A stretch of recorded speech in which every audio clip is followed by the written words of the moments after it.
చెప్పండి గట్టిగా హల్లెలూయా. ప్రస్తుత లోకంలో చూస్తే స్వార్థపూరితమైన మనుషులు కొన్ని విషయాలు వింటుంటే అసలు మానవత్వం అనేది మంట కలిసిపోతుందండి.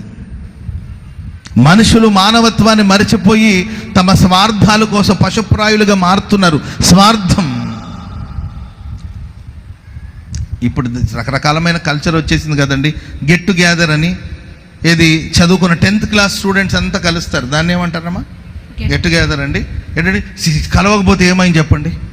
నువ్వు ఎప్పుడో 10 ఏళ్ల క్రితం 15 ఏళ్ల క్రితం 10th క్లాస్ చదివావు, ఇప్పుడు కలుసుకొని చేసేదేమని చెప్పండి? ఏదైనా పనికి వచ్చే పనులు అయితే పర్వాలేదు. ఏంటండి 10వ క్లాస్ చదివిన వాళ్ళందరూ కూడా ఫోన్లు చేసుకొని మనందరూ కలుద్దామని అందరూ కలిశారంటండి. ఎప్పుడో చిన్నప్పుడు ఈ 7వ క్లాస్ చదువుతున్నప్పుడు ప్రేమ చిగురించిందంట. అర్థమైందండి? ప్రేమ చిగురించి కాయలు కాసి పువ్వు పూసి ఏంటండి వికసించి సువాసన అందించే లోపల 10th క్లాస్ పాస్ అయ్యేసరికి అమ్మాయికి పెళ్లి చేసేసారట. ఏది? ప్రేమ వికసించిన వాడితో కాదు, ఇంకెవరితో. సరే పెళ్లి చేసుకుని వెళ్ళిపోయింది, తప్పదు కదండి. ఆయనకి పెళ్ళి అయిపోయింది, ఈ అమ్మాయికి పెళ్ళి అయిపోయింది, ఈమెకి 3 పిల్లలు అంటండి. మరలా 10-15 సంవత్సరాల తర్వాత అందరూ కలుసుకున్నప్పుడు 7వ క్లాసులో చిగురించిన పుష్పం మరొకసారి మొద్దుల నుండి ఒక చిగురు పుట్టినట్టు పుట్టిందంట. దరిద్రమైన పనులు కాకపోతే. అర్థమైందండి? ఇక అంతే మాట పెరిగి, మీరు నవ్వుతున్నారేమో కానండి, మాట పెరిగి చివరికి మరలా ప్రేమ చిగురించి ఎంతకు సాహసించింది, ఎంతకు తెగించిందంటే 3 పిల్లల్ని చంపేసి, 3 పిల్లల్ని తనకు 3 పిల్లలు అయితే ఆ 3 పిల్లల్ని చంపేసి తన భర్తను వదిలేశారు. వెళ్ళేదేమో వెళ్ళి చావండి, అది వేరే విషయం. మనుషులను చంపడం ఎందుకు చెప్పండి? అంటే మనుషులకి నా స్వార్థం, నా పిల్లలు, నా కుటుంబం, నా భర్త అనే ఆలోచనలు పోయిందండి. క్షణికమైన ఆవేశాలు, తుచ్చమైన అభిలాషలు, నా స్వార్థం. సరే, నీ స్వార్థానికి ఎదుటి మనిషిని బలి చేయడం ఎంతవరకు న్యాయం? నీ స్వార్థం కొరకు అన్యం పుణ్యం ఎరగని బిడ్డల్ని బాధ పెట్టడం ఎంతవరకు న్యాయం? నీ స్వార్థం కోసం భార్య పిల్లల్ని బాధించడం ఎంతవరకు న్యాయం? నీ స్వార్థం కోసం నీ భర్తను, నీ పిల్లల్ని బాధ పెట్టడం ఎంతవరకు న్యాయం? ఒక నిజమైన బలవంతుడు, ఒక నిజమైన పరాక్రమం ఏంటి? ఓ నిజమైన పరాక్రమశాలి ఎలా ఆలోచిస్తాడు? ప్రజల కోసం నిలబడతాడు. ప్రజలకు ఒక సమస్యలు వచ్చినప్పుడు ఆ ప్రజల పక్షాన నిలబడతాడు, ప్రజల కోసం పోరాడతాడు. తనకు స్వార్థం లేదు. 800 మందిని చంపే ఈ ప్రాసెస్లో, ఈ ప్రక్రియలో తనకేదైనా సంభవిస్తే, నాకు ఏది సంభవించినా పర్వాలేదు, సంఘక్షేమమే నా ప్రాణం. స్తోత్రం చెప్పండి అందరూ గట్టిగా, చెప్పండి గట్టిగా హల్లెలూయా. మోషే సాక్షాత్తు దేవుడే. ప్రజలు చేసిన అతిక్రమాన్ని బట్టి, పాపాన్ని బట్టి ప్రజల్ని సంహరించడానికి కోసం దేవుడు దిగి వస్తే మోషే దేవుని సన్నిధిలో అడ్డుపడ్డాడు. ప్రభువా, వీళ్ళని కానీ నీవు కనాను దేశానికి తీసుకురాకపోతే నా పేరు జీవగ్రంథం నుండి తీసివేయండి. ఏం మాట్లాడుతున్నావు నీవు? నీ పేరెందుకు తుడిచివేయబడుతుంది? పాపం చేసింది వాడు, నిజమే, పాపం చేసిన వాళ్ళు వాళ్లే, కానీ వాళ్ళకి నేను ఒక నాయకుడిని. స్తోత్రం చెప్పండి అది గట్టిగా హల్లెలూయా. దేవుని సన్నిధిలో అడ్డుపడ్డాడంట.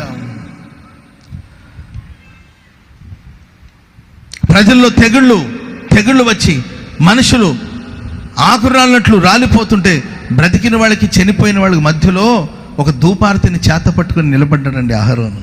స్తోత్రం చెప్పండి గట్టిగా. తన పిల్లల కోసం కాదు, తన ఫ్యామిలీ కోసం కాదు, తన కుటుంబం కోసం, తన పిల్లల కోసం ఒక ఆయన పనిచేస్తారంటే సరే, దాంట్లో కొంత స్వార్థం ఉంటుందేమో. దేవుని ప్రజల కోసం ఓ నిస్వార్థమైన మనసుతో బతికిన వాళ్ళకి చనిపోయిన వాళ్ళ మధ్యలో నిలబడి అడ్డుపడి దేవుని అసలు దూపార్తిని చేత పట్టుకుని ప్రార్థన చేస్తే తెగుళ్ళు ఆగిపోయినట్లు బైబిల్లో చూస్తున్నాం. ప్రజల కోసం పని చేసేవాళ్ళు కావాలి. ఆమేన్ చెప్పండి అందరూ గట్టిగా, చెప్పండి గట్టిగా హల్లెలూయా, హల్లెలూయా. నేను నశించి తిని, నేను చావలసిన పరిస్థితి వస్తున్నా చేస్తాను, కానీ నా ప్రజల కోసం నేను వెళ్ళి రాజు ఎదుట నేను నిలబడతాను. 30 రోజుల నుండి రాజు పిలవలేదండి ఎస్తేరు రాణిని. రాజు అనుమతి లేకుండా వెళితే శిరఛేదనమే. ఇంకా రాజు అనుమతి లేకుండా ఎవరైనా కావచ్చు, రాజు సమ్ముఖానికి వెళ్ళడానికి వీల్లేదు, అది చట్టం. విధి ఆమెకి వ్యతిరేకంగా ఉంది, చట్టం ఆమెకి వ్యతిరేకంగా ఉంది. చట్టాన్ని కూడా లెక్క చేయకుండా,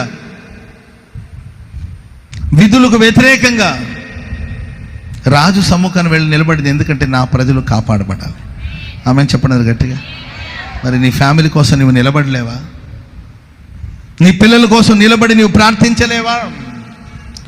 సాతాను కబంధ హస్తం నుండి నీ కుటుంబాన్ని విడిపించడానికి కోసం నీవు నిలబడలేవా? పిల్లలు చెడిపోతున్నారు, పిల్లలు పాడైపోతున్నారు, పిల్లలు అలా అయిపోతున్నారు అని మనం అంటుంటాం. సరే, సాకులు చెప్పే విషయం కాదు. నేను నా పిల్లల కోసం దేవుని సన్నిధిలో నిలబడతాను. రేయి మొదటి జామున లేచి నా పిల్లల కోసం నేను ప్రార్థిస్తాను. సంఘ క్షేమమే నా ప్రాణం. ఈ సంఘం కొరకు నేను నడుము కట్టుకుని నిలబడతాను. దేవుడు నన్ను ప్రేమించి అప్పగించిన ఈ ఆత్మల కొరకు దేవుని సన్నిధిలో నేను వ్యాజ్యమాడతాను. ఇక్కడ కనబడుతున్న దైవజనులు యేసన్ గారు మాకు చెప్పారు, 2 బూరలు ఉంటే ఒక బూరను ఊది నేను ప్రజల్ని పోగు చేశాను. మీ పని ఏంటంటే 2వ బూరను ఊది ఇక్కడున్న వాళ్ళందరినీ అక్కడికి తీసుకురావాలి. స్తోత్రం చెప్పండి అందరూ గట్టిగా గట్టిగా. హల్లెలూయా. మరి ఆ పని నేను చేస్తున్నానా? ఆ పని మనం చేస్తున్నామా? క్రీస్తునందు ఒక వ్యక్తిని సంపూర్ణంగా చేస్తున్నామా? దానికోసం బద్దలైన బండ సందులో నిలబడగలిగిన అనుభవాలు ఉన్నాయా? ప్రజలందరి కోసం ప్రాణాన్ని పణంగా పెట్టి రాజు సముఖాన నిలబడి ప్రార్థించి తన ప్రజలు ఆమె రక్షించుకోగలిగింది, తన ప్రజల్ని దక్కించుకోగలిగిందండి. యూదా జాతిని కాపాడిన ఘనత ఒక స్త్రీ, ఎస్తేర్ రాణి. స్తోత్రం చెప్పండి అందరూ గట్టిగా చెప్పండి గట్టిగా. హల్లెలూయా. అలా కాకుండా ఎవడు ఎట్టిపోతే నాకెందుకు? నినేవే పట్టణానికి వెళ్ళమన్నాడు. నినేవే పట్టణం యోనా ఉన్న చోటు నుండి ఒక 500 మైళ్ళు దూరం. ఎంత దూరం అండి? 500 మైల్స్ అంటే మేబీ ఒక 750 కిలోమీటర్లు. ఎంతండి? 750 కిలోమీటర్ల దూరంలో నినేవే పట్టణం ఉంది, 500 మైళ్ళు. కానీ తర్షీషు ఎంత దూరం అంటే 2500 మైళ్ళు. ఎంతండి? 500 మైళ్ళ దగ్గర 2500 మైళ్ళ దగ్గర అండి, 500 కదా. నినేవే దగ్గర, తర్షీషు దగ్గర ఆయనకి నినేవే పట్టణం దగ్గర ఒక 500 మైళ్ళు ప్రయాణం చేసుకుని వెళితే నినేవే పట్టణం ఉంటుంది. సరే, నీ వెళ్ళి అక్కడ ఏదో ఘనకార్యం చేయమని చెప్పలేదు కదా. ఒక నాశనం రాబోతుంది, ఒక తెగుళ్ళు రాబోతుంది అని జస్ట్ ఈ న్యూస్ చెప్పాలంతేగా, ఈ వార్త చెప్పాలంతే. కానీ నినేవే వెళ్ళకుండా తర్షీషు అంటే ఎవరేమైపోయి నాకు అనవసరం. ఓ పట్టణమే కుడి ఎడం తెలియని ప్రజలు, కుడి ఎడముకి వ్యత్యాసం తెలియని ప్రజలు ఎందరో ఉన్నారు. వాళ్ళ గురించి నాకేం ఫరక్ పడదు. వాళ్ళు ఎట్టిపోతే నాకెందుకు? నశించిపోతున్న ఆత్మల గురించి నాకేం పట్టదు. ఎవరేమైనా అయిపోయి నాకు సంబంధం లేదు. నేను ఈ రిస్క్ని ఫేస్ చేయలేను. ఎందుకు వచ్చిన గొడవ? వాళ్ళు ఎట్టుంటారో తెలియదు. వాళ్ళు మూర్ఖులో మరి మనకు ఫేవర్ చేస్తారో లేకపోతే వ్యతిరేకంగా. నాకెందుకు వచ్చిన గొడవ ఇది? వాళ్ళ గురించి రకరకాలమైన న్యూస్ వింటున్నాము. వాళ్ళ దుర్మార్గులని, దుష్టులని, దైవ సేవకులు చంపేవాళ్ళని, ఆయన వాళ్ళ భాష నాకు రాదు, ఎందుకు వచ్చిన గొడవ అని వెళ్ళిపోవాలని తర్షీషు ఓడని ఎక్కాడు. మార్గం అంతా ప్రమాదంగా మారింది. మరలా దేవుడు మరొక్క ఛాన్స్ ఇచ్చాడు, అవకాశం ఇచ్చాడు. అక్కడికి వెళ్ళి 3 దినముల ప్రయాణం చేసి చెప్పాలి. ఒకరోజే తిరిగాడు అంతే. రెస్పాన్సిబిలిటీ లేదు, బాధ్యత లేదు. Praise the Lord. సగం పనులన్నీ. Praise the Lord. హల్లెలూయా. ఏది ఫుల్ఫిల్ చేయడం అనమాట. సగం పని.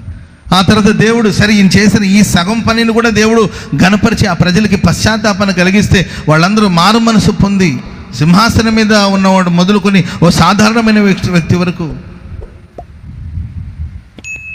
అందరూ మారు మనసు పొంది పశ్చాత్తాపడి, మనుషులు, పశువులు అందరూ పస్తుండి ప్రార్థన చేసుకుని వాళ్ళు నీతిమంతులుగా మార్చబడి ఉగ్రత నుండి తప్పించుకుంటే ఈ మానవుడు అలిగి ఫీల్ అయిపోయి వెళ్ళి ఊరు బయట కూర్చున్నాడు.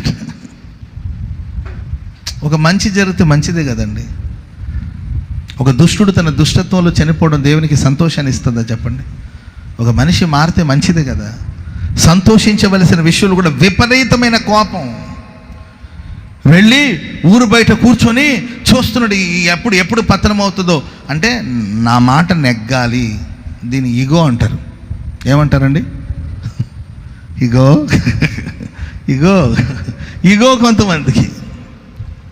నా మాట నెగ్గాలి, నేను చెప్పిందే జరగాలి. అవతల మనిషి యొక్క విధానాలు, అవతల వ్యక్తి ఎలా ఫీల్ అవుతున్నాడు, అక్కడ పరిస్థితులు ఏంటి, ఇవన్నీ ఆలోచించని మనసు చాలామందికి ఉంటుంది. ప్రేమైన వాళ్ళారా, దేవుడు ఒక ఏం చెట్టది,